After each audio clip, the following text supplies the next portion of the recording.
I'm Aaron from PhoneDog.com, and let's be honest, you drop your device on a regular basis, probably just like I do, and every time you drop it, you're like, oh, I hope the screen didn't break, I hope I didn't do anything bad to the phone, I hope it's not scratched. Well, if you're like that, I have a device for you if you're on AT&T. The Samsung Rugby Smart. This bad boy's in the house. We're going to do an unboxing, and just to give you a quick recap, 5-megapixel camera, 5 live. 4G speeds. It's called a rugged smartphone, according to the box, and it's packing Android. So a mid-range Android phone, but it's a phone that they bill as rugged on AT&T and on Samsung's site. So is this a device for you? We're going to find out in the unboxing, but first some love to Best Buy Mobile for hooking us up with phones like this for use in our one-paw bandit game. When you go into Best Buy Mobile, you're going to walk out working. They'll help you get set up with your email, your web, and more, and give you some tips and tricks on how to keep this phone scratch-free only at Best Buy Mobile. Let's check it out. Samsung Rugby Smart. Is this a device to get? Is it indeed a smart device? Is it made to play rugby? I don't know. We're going to find out in the unboxing, which starts right now. So look, high-end phones aren't for everybody, and you may be one of those people that has an issue with dropping your phone or scuffing it around too much. Well, if you're on AT&T and you're that person, you've broken a screen in the past, or you get frustrated when your phone's scratched,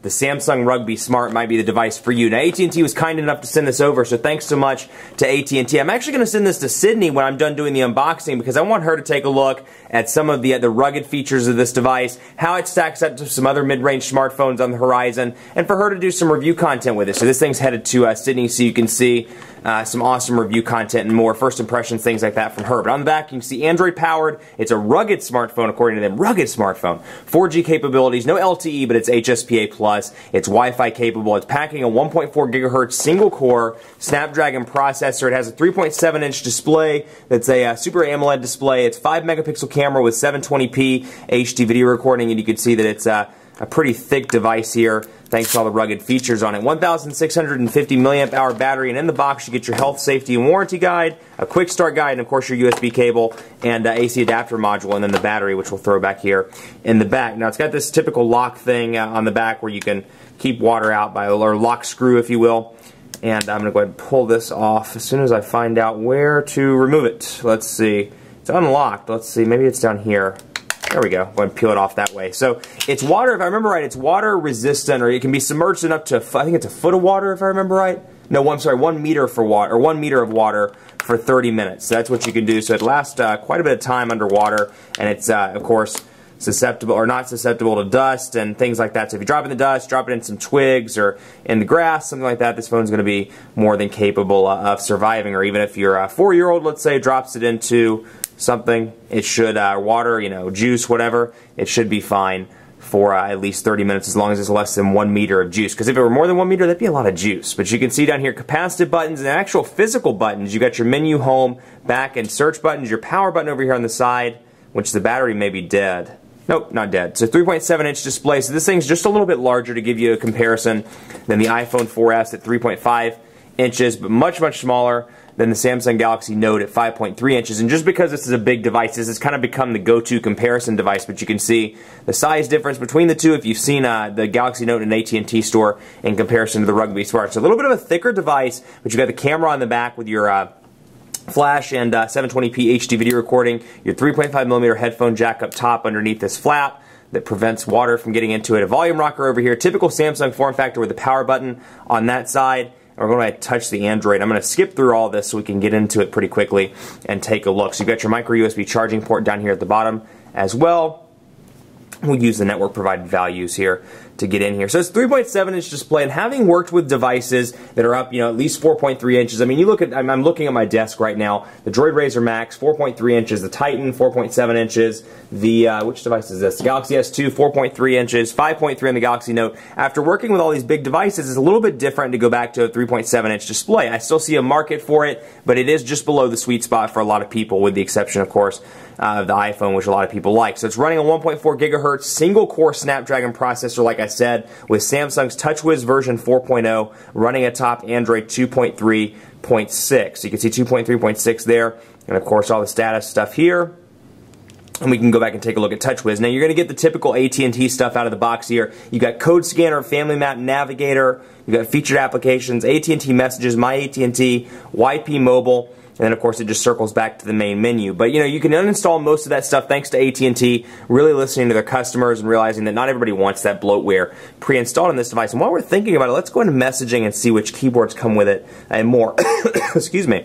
And you can see here, keyboards out of the box, you get the typical gingerbread keyboard, Samsung's keypad and swipe, so typical kind of AT&T and Samsung configuration there. So we'll say the quick brown fox is back from Barcelona.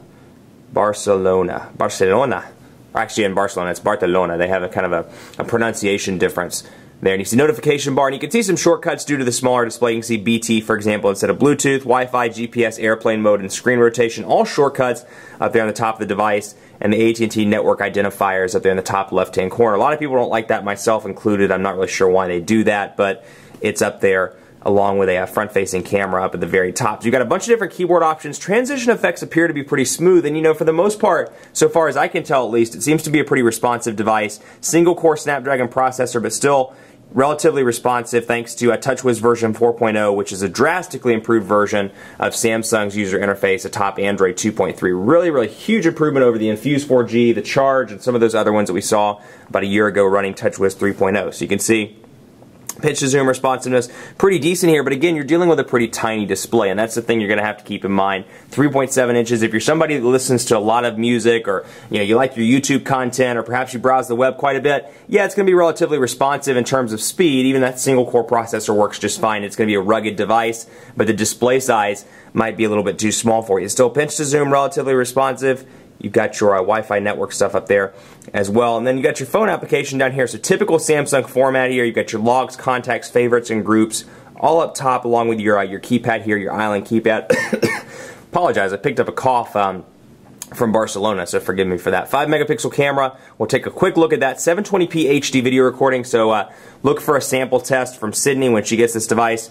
But you can take a look here and we'll focus in on the text just to do a quick look at the camera.